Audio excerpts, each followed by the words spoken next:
welcome to Stock Talk. Today we are thrilled to have Sarah Wilbanks. Sarah is with AOSCA. She's going to tell us everything there is to know about seed certification and how it affects IPSA members. And we're just thrilled to have her on here because we don't know anything about that. And so that's why she's here. She's going to help us be educated today. Sarah, welcome. Thank you. Thanks for having me. You know, we got a chance to catch up last week for the first time in a while at the Corn Belt Seed and Grain Conference. So I was excited about some of the things that you were doing there. And I mean, clearly, I think that one of the things that is happening in seed certification is that a lot of our IPSA members know about it, but probably don't appreciate everything that AOSCA does. So you want to give us a quick rundown of what all you are doing and what all you've got your hands in right now? What's important? Sure. Yeah. So at AOSCA, we, as you know, our organization has been around for a very long time. We were established in 1919 as the International Crop Improvement Association. Currently, though, we're not just limited to the United States. We have agencies in 7 countries with certifying here in the U.S. about 3.2 million acres of 47, I think, different crop kinds at this point. Another million acres in Canada, and then smaller acreages in some of our other member countries. And so the biggest thing that certification does is it allows a third-party approach to get high quality, high value crop varieties to the marketplace. And so we have several different initiatives that we are actively working on. One thing that we just finished up this year was a standards book modernization. And so each crop kind that we offer in the certification program has particular standards that allow that crop to be inspected to the highest possible marketable standards. So that's isolation distances, that's making sure conditioners are cleaned out so that the seed starts clean and stays clean throughout the multiplication process before it makes it to the consumer chain. And so with that process, we've reviewed every single crop standard that we've had, updated a standards book. It was a 2-year process, and we were really excited to have that done, especially us in the office. And that's something that really gave us that opportunity to have discussions about Federal Seed Act requirements, have discussions about what each agency is doing internally to make sure that we were adjusting to industry needs. As we all know, regulatory wise, we follow what requirements the Federal Seed Act puts out there for us. But that's a pretty old document, and at times that doesn't make sense for emerging technologies and just the practicality of the modern farmer. And so we went through that process, excited to have that published this year. I'd say that's one of our biggest feathers in our cap for 2025. And then we've launched some other programs that have been extremely successful. So for the seed industry, and I think we all struggle with this in agriculture, we have a great group of people, our predecessors who are leaving the field, and we have new folks coming in. And in so many situations, you don't always go to school for a job like this. Yeah. And we thought, okay, it's time for us to invest as an association into our membership and make sure that our members are getting the education that they need to stay in the industry, to feel like they have a community in the industry, and so that they can be successful. And so we launched the AOSCA Academy last year. It's kind of been one of my pet projects. We had like 22 people graduate from the Academy this June, and we have another 23 going through it currently. So we're on our second year. It's been really good. Of course, it's one of those things that you launch and then you say, oh, I got to edit this. I've got to change this. I've got to add this other content to the training.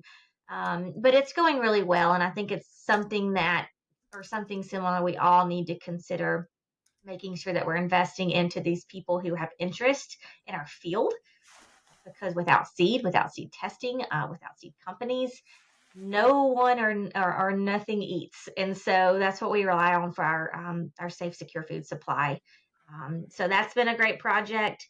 And then we have other educational projects going on, inspector credentialing program that just launched actually this week.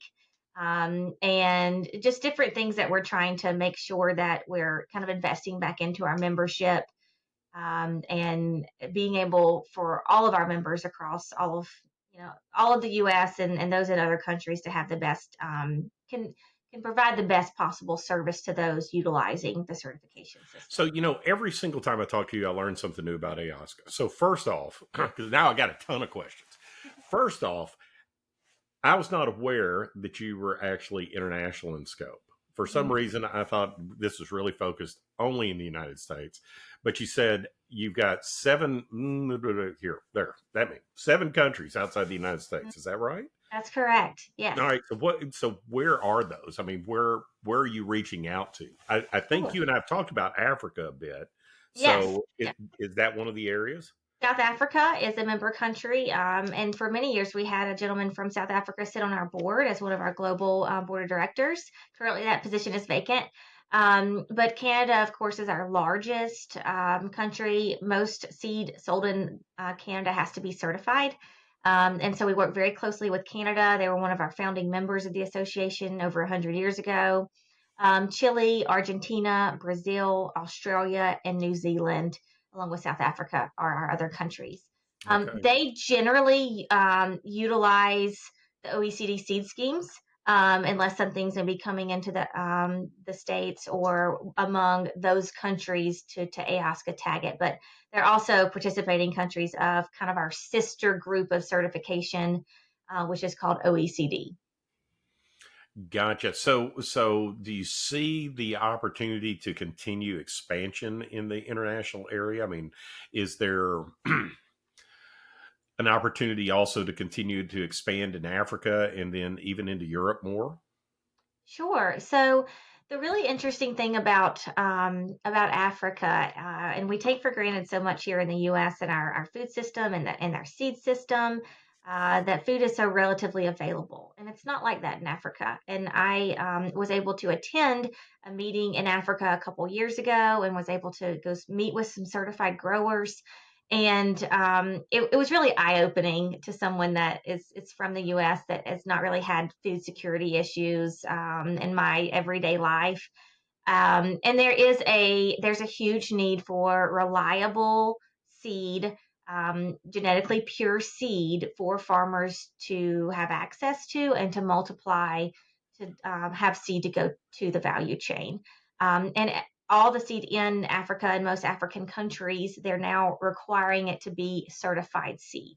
So you see the value there so much more, in my opinion, in a country who is where we were, 100 years ago in Yeah. establishing a food system that we take for granted. And that you see they're choosing and they see the value in certified seed, where in the US, it's not required. And so, kind of the industrial market is taken over. And it just depends on if the breeder chooses to have that variety in the program or not. Got it. And and tell us a little bit more about specifically the member organizations in AOSCA, because I mean, for instance, I know we've talked to Craig over at Indiana Crop. I know Indiana Crop is a big part of that. I know that, for instance, you're down outside, well, significantly outside of Atlanta, but you're down in Georgia. I know Georgia Improvement is there too. And so what are the main organizations that are within the AOSCA umbrella? Sure. So the AOSCA is able to perform the work that it does in the certification realm because of an MOU with USDA. And so within that, it pretty much says, don't quote me verbatim here, but that they allow AOSCA to provide the certification services within its member agencies.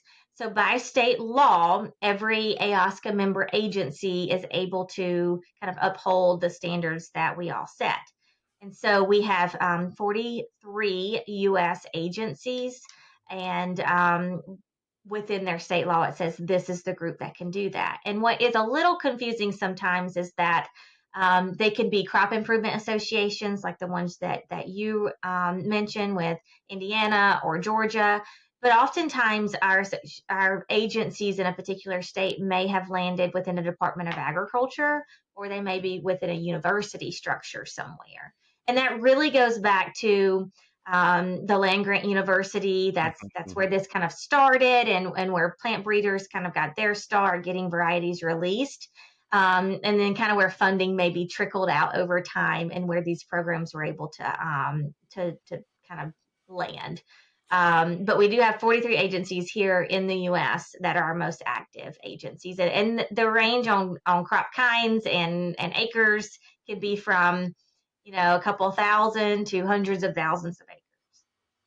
Well, and that was actually going to be my next question, which is, Catherine and I think in terms of always corn and soybeans, first, and then the other row crops. But you're going to touch everything. Is that correct? I mean, all the Right. way down into the vegetable crops as well. Yeah, we do have some vegetables in the program.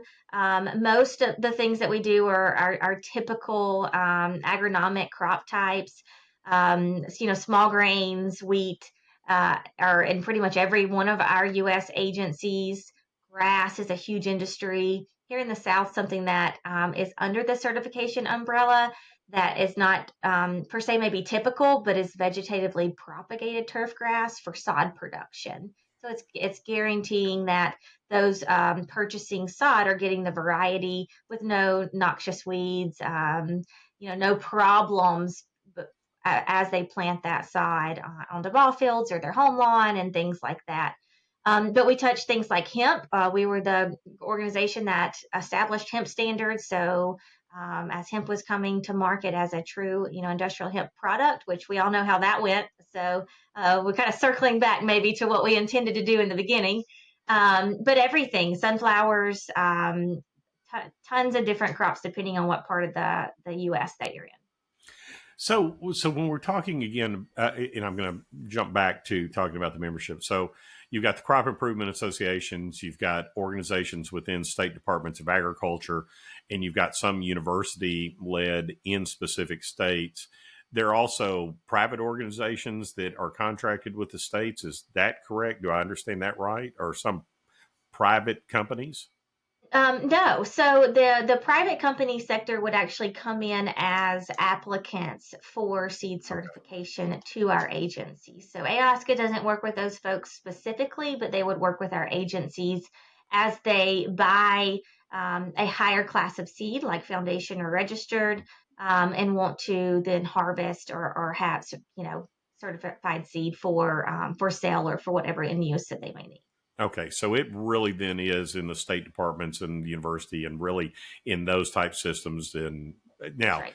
do they contract anything out? Like in individual states, do they contract services out to be able to do some of this? Or do they do it all in house with actual, state run lab or land grant university run Yeah. labs? So it's a little different everywhere, quite honestly, and it kind of depends on staff and the makeup of that particular organization. We do have, I would say, maybe 15% of our agencies that have a laboratory in with the agency. So we see that in the Midwest a good bit where we've got some of our best labs in the country located, and they kind of have this lab component along with the certification, and those things kind of run in tandem with each other, but they each kind of belong to their own association. So lab testing, they have an association for that, and then the certification side, we have our association for that side.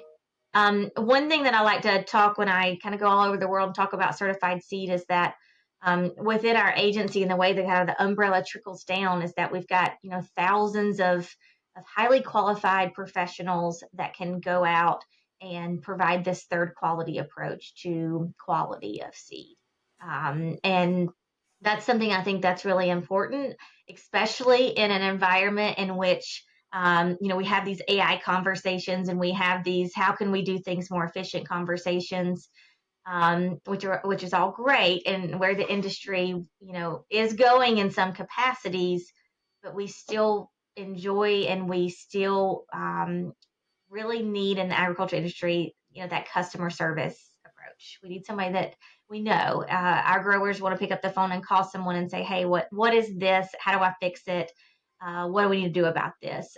They don't. it's like calling someone on the phone and you dial one like 500 times and you still don't get an actual human.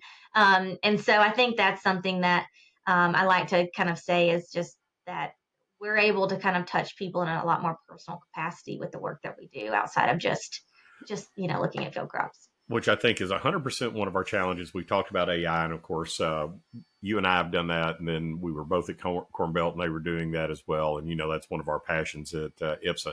But it's one of our challenges is the customer service aspect, and I see more and more people starting to talk about how we can use AI for customer service. And my only comment is don't.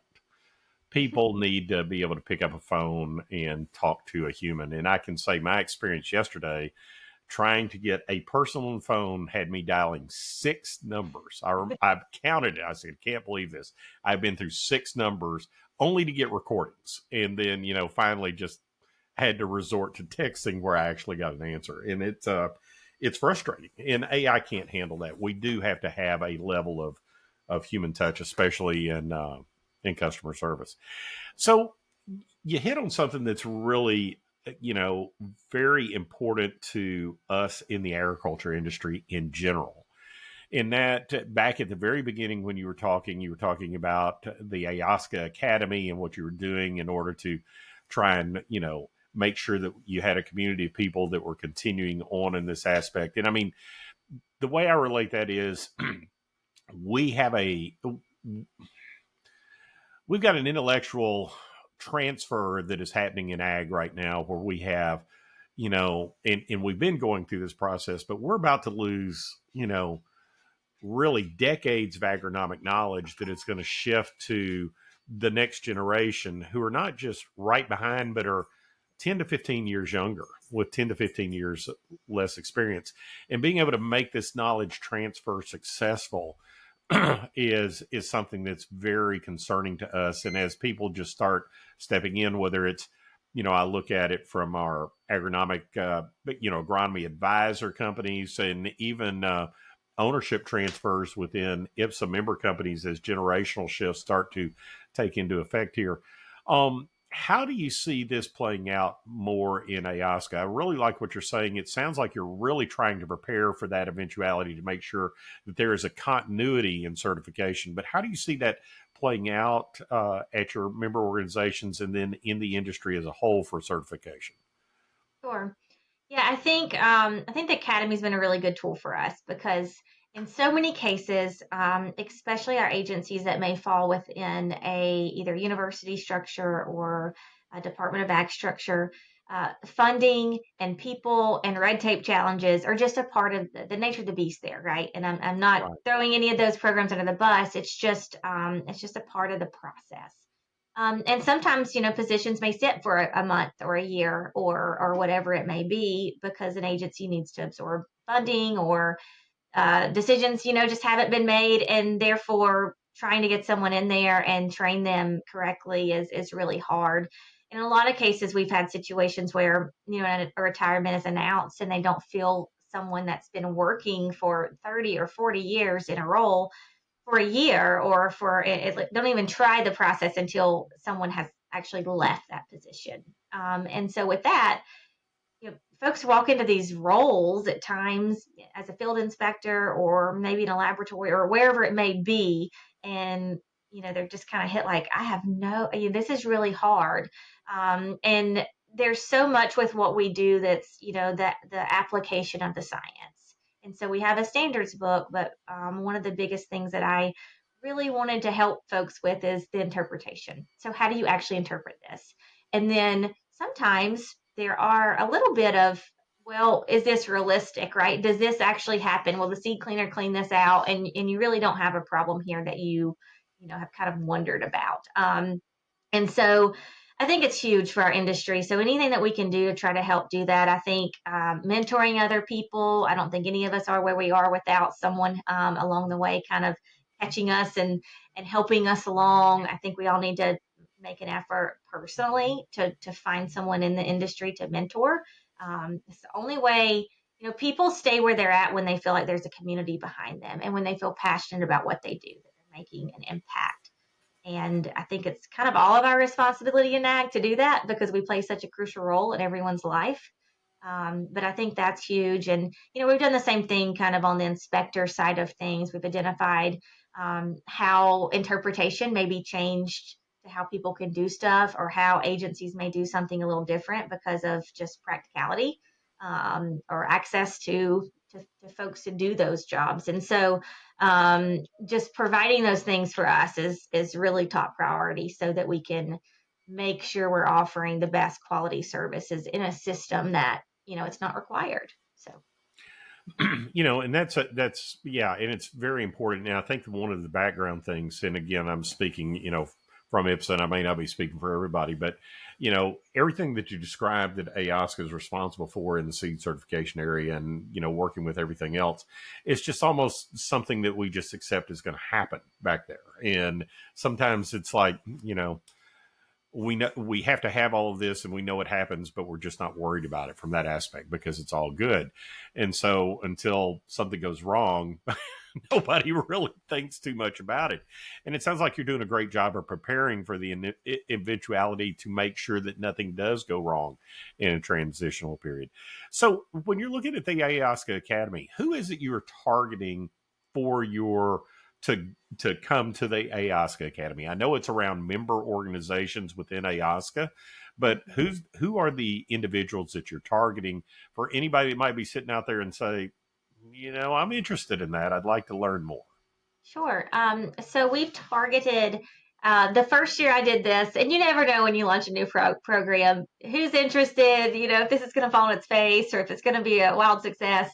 But I just said anyone being that this is the first year, 5 years of service or less in certification, or in the seed industry. And so sometimes we have people come over from maybe seed testing labs. Now they're in certification and they're kind of having to learn that side of things. We have people just coming out of college as inspector jobs.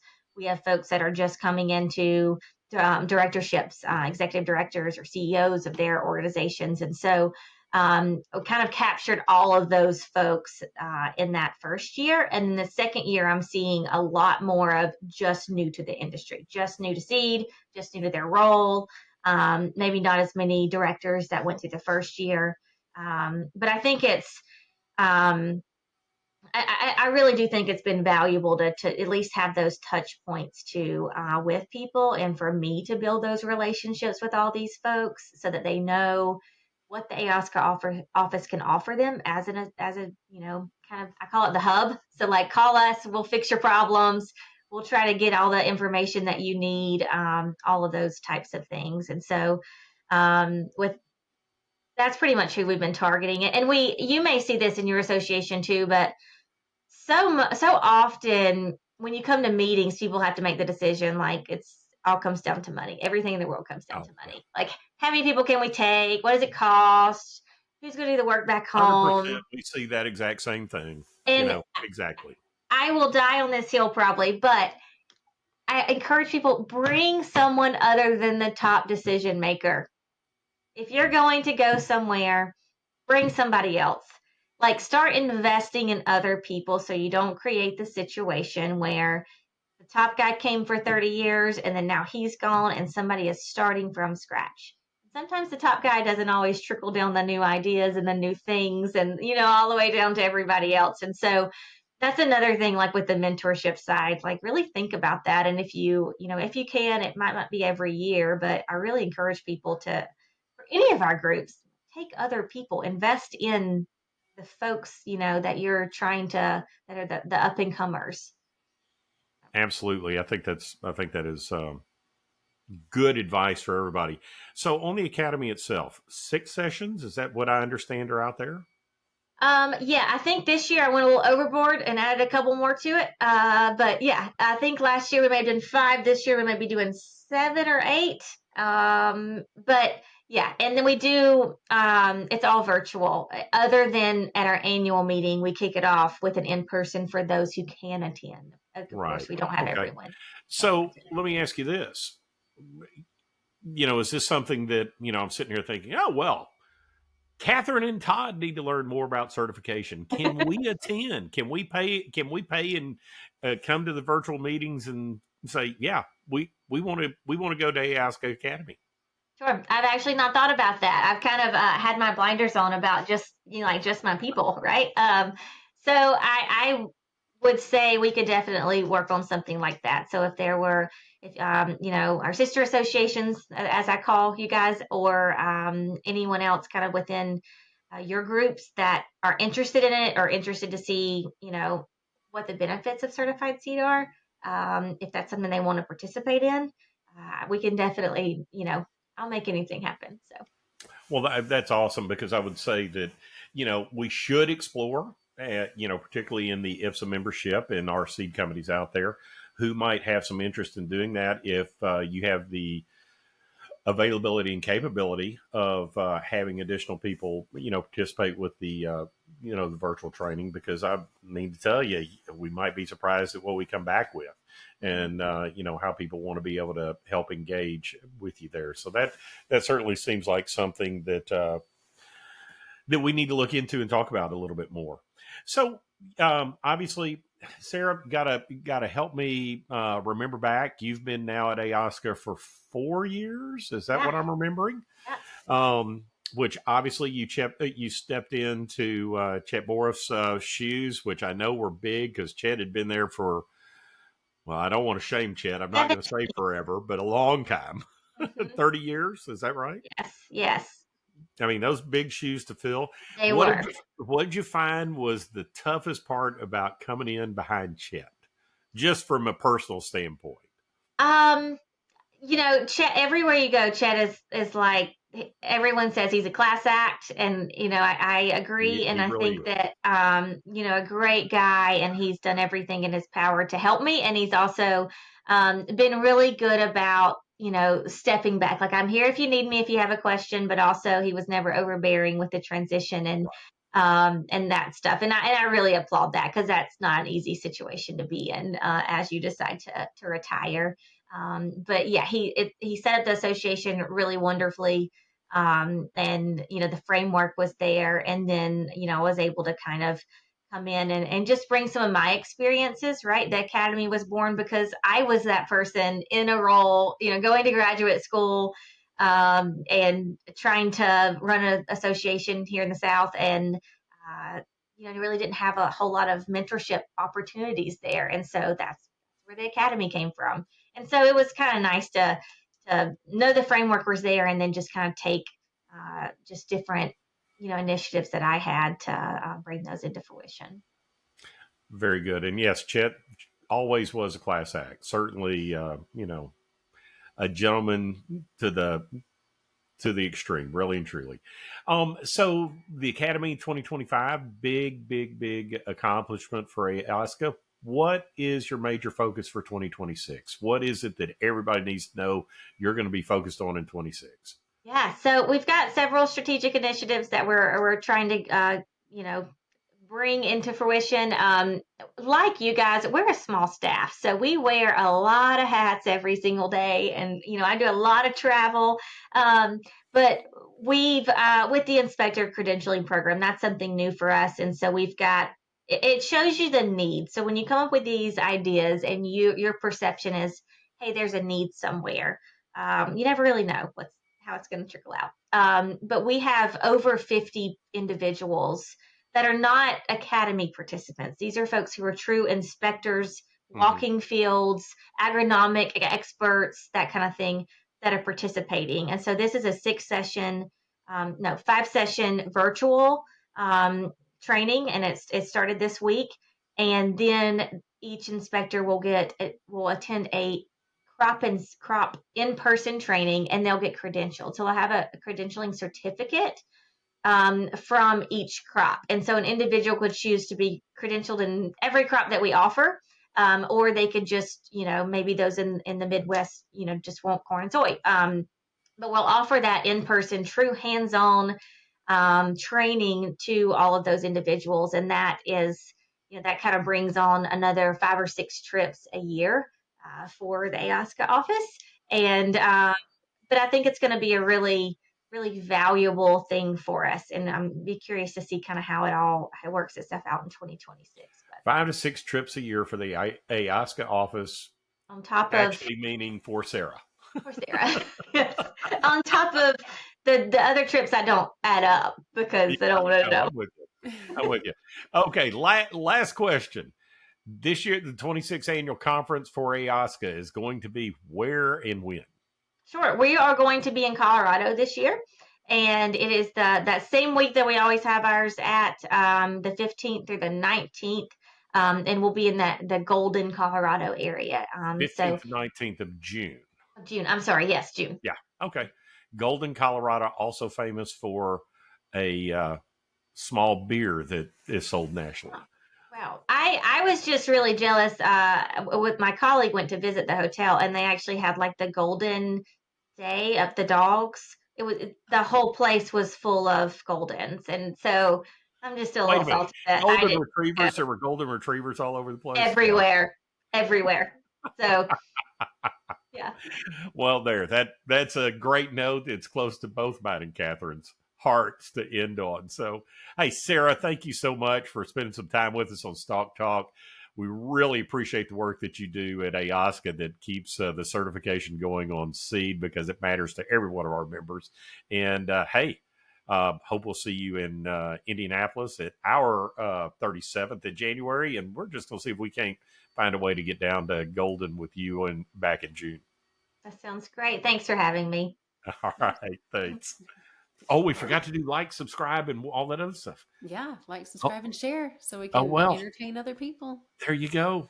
All right, all good. Thanks. All right.